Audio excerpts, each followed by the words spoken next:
जेठानी का देवरानी के पति के साथ चक्कर। नाश्ते की टेबल पर। मम्मी, नाश्ता तो बन गया और मैंने दीपक के लिए लंच भी पैक कर दिया है। बस मैं ये सोच रही थी कि किचन के कुछ मसाले और सामान खत्म हो गए हैं, तो अगर आप कहे तो आज दोपहर में हम मार्केट जाकर सब खरीद लेंगे। अरे हाँ बेटा, तुम बस सामान की एक लिस्ट बना लेना और दोपहर में अपना अपना काम निपटाकर हम दोनों साथ चलेंगे। तभी अपने कमरे से रिया नाइट सूट में बाहर आती है और सीधे किचन की तरफ बढ़ती है। भाभी, मेरे लिए भी चाय और नाश्ता दे दीजिए। अरे रिया, मैंने तो तुम्हारे लिए टिफिन भी पैक कर दिया था, लेकिन लगता है आज तुम्हारा कॉलेज जाने का कोई इरादा नहीं है। मेरा मन नहीं है कॉलेज जाने का, इसलिए सोच रही हूँ कि घर पर ही रहकर अपना असाइनमेंट पूरा कर लूँ। हाँ ठीक है, जैसा तुम्हें सही लगे। पढ़ाई भी तो जरूरी है और आराम भी। इतने में सीढ़ियों से तौलिया लपेटे जोर जोर से आवाज लगाते हुए दीपक नीचे आता है। अरे भाभी, मेरे कपड़े कहाँ रखे हैं? मुझे मिल ही नहीं रहे हैं, जरा जल्दी आकर दे दीजिए।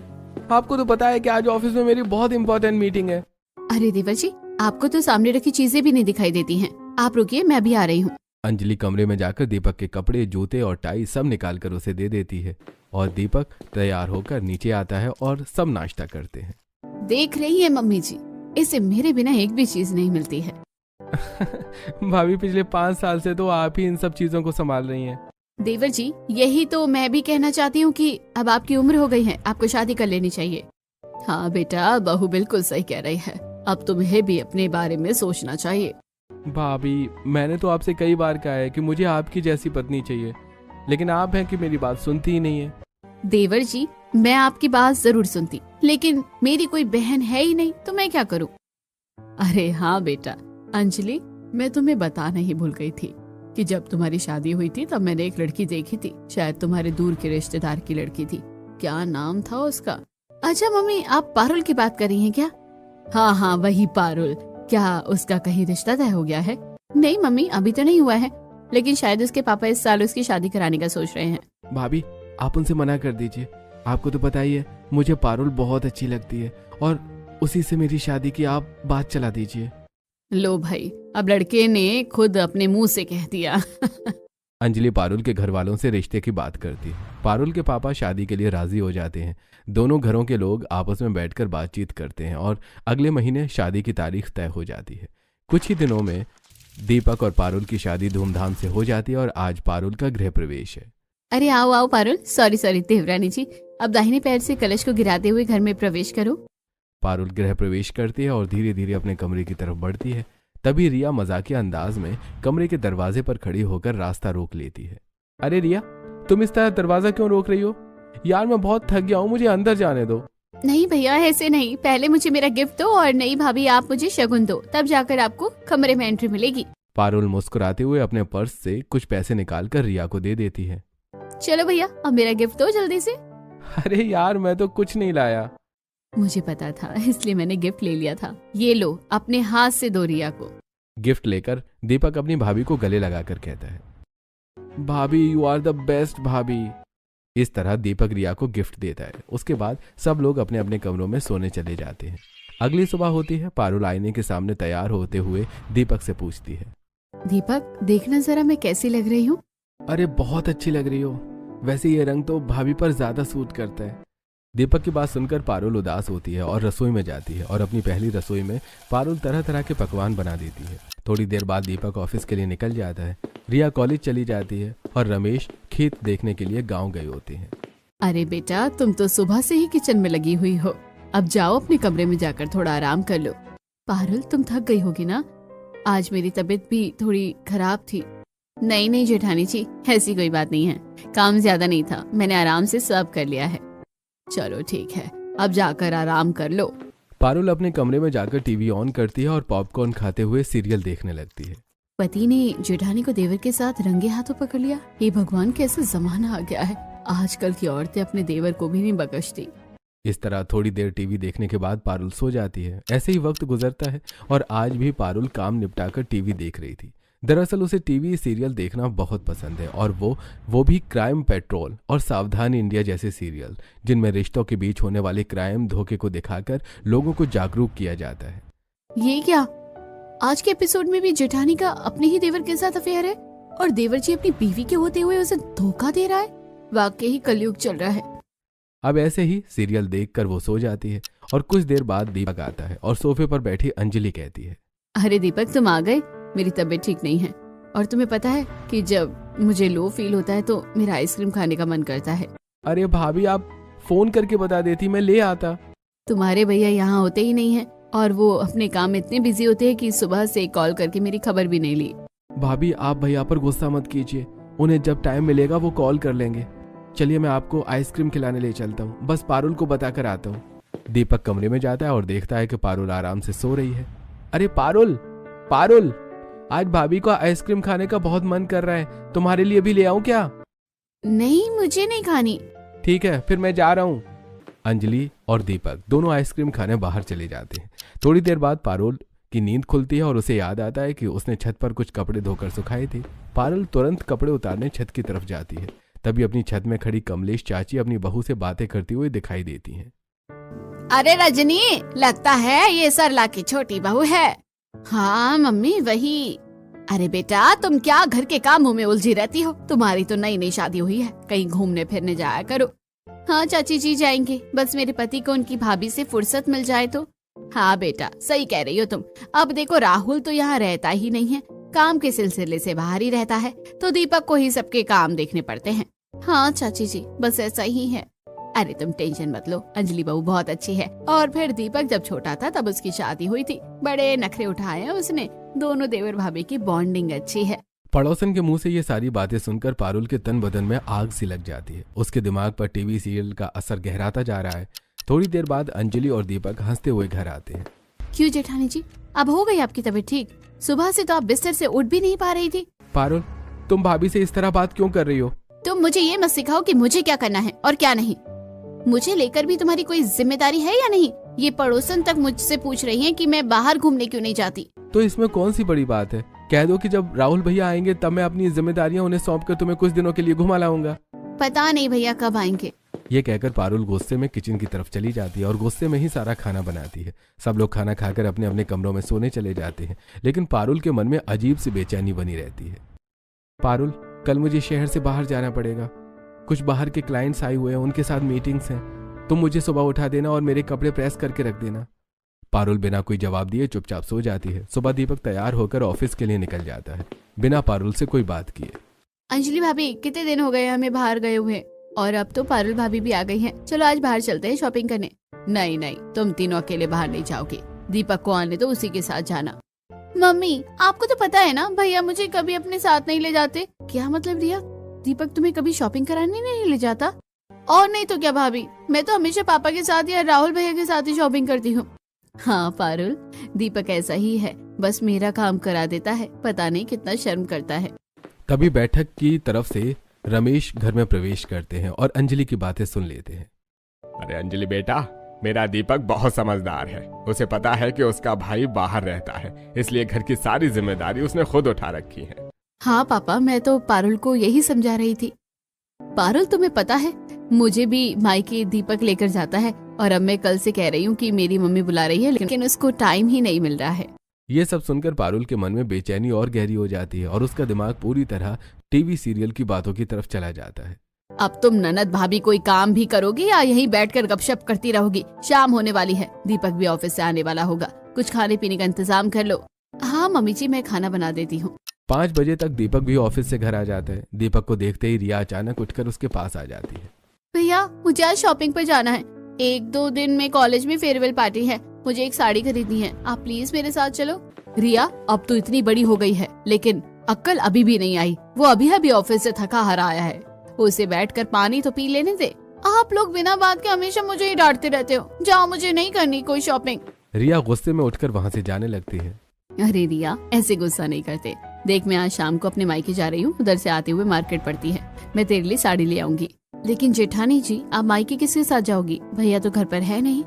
अरे पारुल कैसी बात कर रही हो तुम, मुझे तो हर बार मायके दीपक ही लेकर जाता है। अंजलि की ये बात सुनते ही पारुल अंदर ही अंदर बुरी तरह परेशान हो जाती है। पारुल का ध्यान तुरंत उन टीवी सीरियल्स की तरफ चला जाता है जिनमें जेठानी बहाने से देवर के साथ बाहर जाती है, फिर साथ में रेस्टोरेंट में खाना और मूवी देखने तक चली जाती है।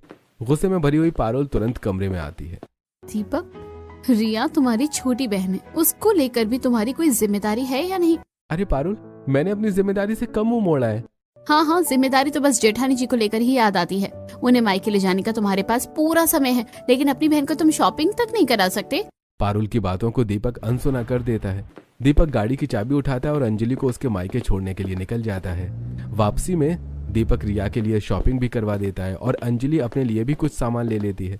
घर जाकर अंजलि सारा सामान हॉल में बैठकर पारुल और सरला को दिखाती है।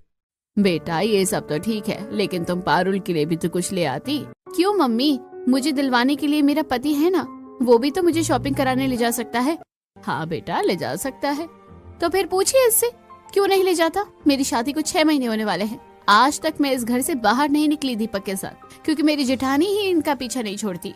पारुल के मुंह से अंजलि के लिए ऐसी बातें सुनकर सरला को बहुत गुस्सा आ जाता है। पारुल, जैसा तुम सोच रही हो वैसा कुछ भी नहीं है। मेरा बड़ा बेटा शहर से बाहर नौकरी करता है, घर की जिम्मेदारियां दीपक संभालता है और वो अंजलि को सिर्फ काम के लिए ही ले जाता है, घुमाने के लिए नहीं। बस बस मम्मी जी, आपकी आंखों पर विश्वास की पट्टी बंदी होगी, मुझे मत सिखाइए। बेटा, शक की बुनियाद पर रिश्ते नहीं चलते।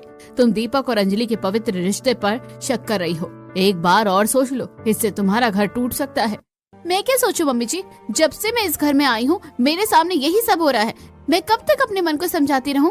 पारुल, तुम जो ये सीरियल देखती रहती हो ना, इनका तुम्हारे दिमाग पर बहुत गलत असर पड़ा है।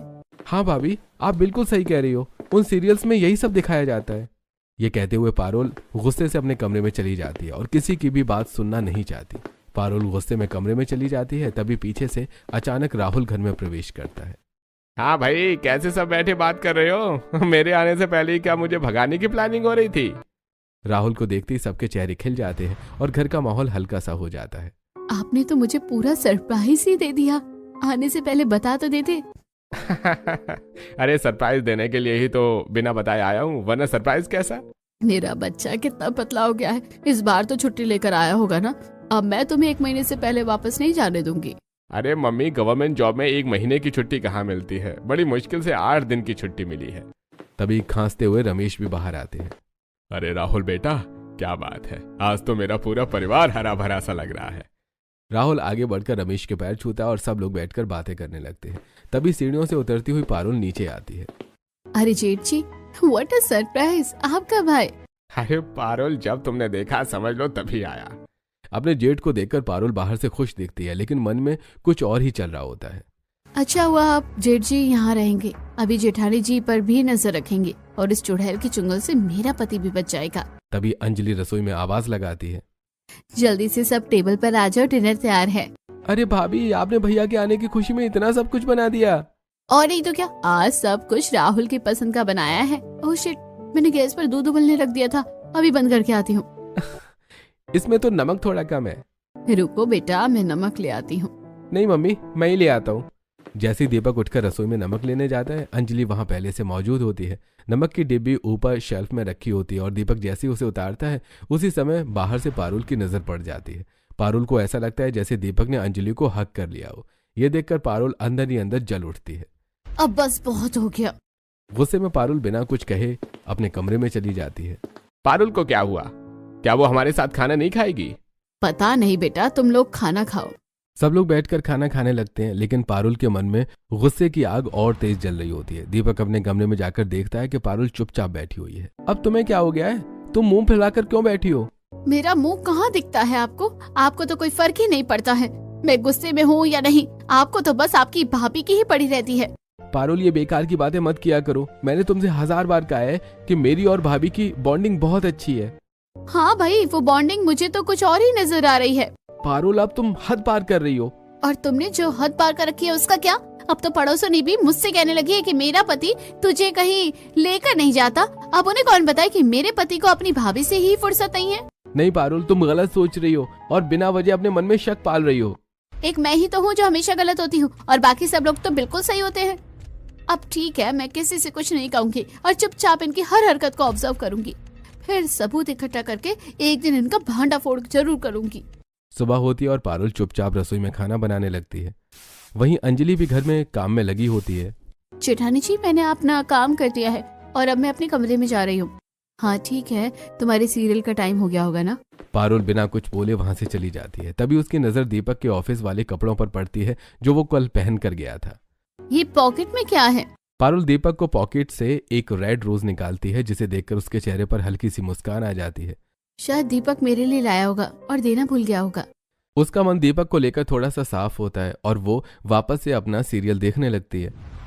ऐसे ही शाम हो जाती है और थोड़ी देर बाद दीपक घर आ जाता है। अगली सुबह पारुल की नजर अंजलि के बालों में लगे हुए गुलाब पर पड़ती है। वो तुरंत झटपट अपने कमरे में जाकर दीपक की पॉकेट चेक करती है, लेकिन वहां गुलाब नहीं होता। अब समझ में आ गया, ये गुलाब मेरे लिए नहीं था। पारुल को बहुत गुस्सा आता है और वो इस प्रूफ को भी अपने दिमाग में नोट कर लेती है। हाँ, तुम लोग गलतियां करते जाओ और मैं तुम्हारे खिलाफ सबूत इकट्ठा करती रहूंगी। आखिर मैं सबको बता दूंगी कि ये सिर्फ शक नहीं बल्कि रियलिटी है। ऐसे कुछ दिन बीत जाते हैं और राहुल अपनी छुट्टियां खत्म करके वापस जॉब पर चला जाता है। पारुल बेटा, आज मेरे घुटनों में बहुत तेज दर्द हो रहा है, तुम जरा मार्केट से सब्जी ले आना। मैं दीपक को बोल देती हूँ, वही ला देंगे। दीपक, आते वक्त मार्केट से सब्जी ले आना। अरे नहीं पारुल, मुझे आने में लेट हो जाएगा और अगर सब्जी लेट आई तो खाना भी लेट बनेगा। तुम घर के पास वाली मार्केट से ही ले आओ। गुस्से में पारुल थैला उठाती और बाजार सब्जी लेने निकल पड़ती है। अचानक उसका ध्यान मार्केट के लास्ट में लगे गोलगप्पे के ठेले पर पड़ता है। जिंदगी में वैसे ही लगे पड़े हैं, चलो गोलगप्पे ही खा लेती हूँ। तभी उसे अंजलि जैसी एक औरत दिखाई देती है। अरे ये तो जेठानी जी है, लेकिन ये यहाँ किसके साथ आई हैं? हे भगवान, दीपक कितना झूठ बोलता है। मुझे कह रहा था बिजी है और यहाँ अपनी भाभी के साथ आराम से गोलगप्पे खा रहा है। आने दो इसे घर। पारुल सब्जी लेकर जलते हुए घर आ जाती है। शाम को जब दीपक घर आता है, आज तो तुम बहुत थक गए होंगे, ऑफिस में बहुत काम था क्या? हाँ तुम सही कह रही हो, बहुत थक गया हूँ, मुझे सो जाने दो। हाँ हाँ, सो जाओ। अगली सुबह रोजाना की तरह सब लोग उठते हैं और नाश्ता करके दीपक ऑफिस जाने ही वाला होता है। तभी अंजलि कहती है, दीपक आज रात मूवी का प्लान है। हाँ देख लेना भाभी, मैं बता दूंगा कब चलना है। देखते हैं, मैं मना करूंगी तो भी ये लोग कैसे जाते हैं। शाम को सब लोग डिनर करते हैं। भाई मैं तो खाना बाहर ही खाऊंगी, मुझे बाहर का खाना सूट नहीं करता। मैं तो बस पॉपकॉर्न लूंगी। भैया कितनी देर में चलोगे? बस निकल रहे हैं। पारुल तुम नहीं जा रही हो हमारे साथ? नहीं, मेरा मूड नहीं है मूवी देखने का। पारुल का नहीं जाना सुनकर रिया भी जाने से इनकार कर देती है। यहाँ पारुल जानबूझकर मना करती है, ये देखने के लिए कि दीपक उसके बिना भी जाएगा या नहीं। पर दीपक खुशी खुशी अंजलि के साथ मूवी देखने चला जाता है। दोनों लेट नाइट मूवी देखकर आते हैं और जोर जोर से बातें करते हुए घर में एंटर करते हैं। दीपक मूवी वाकई अच्छी थी।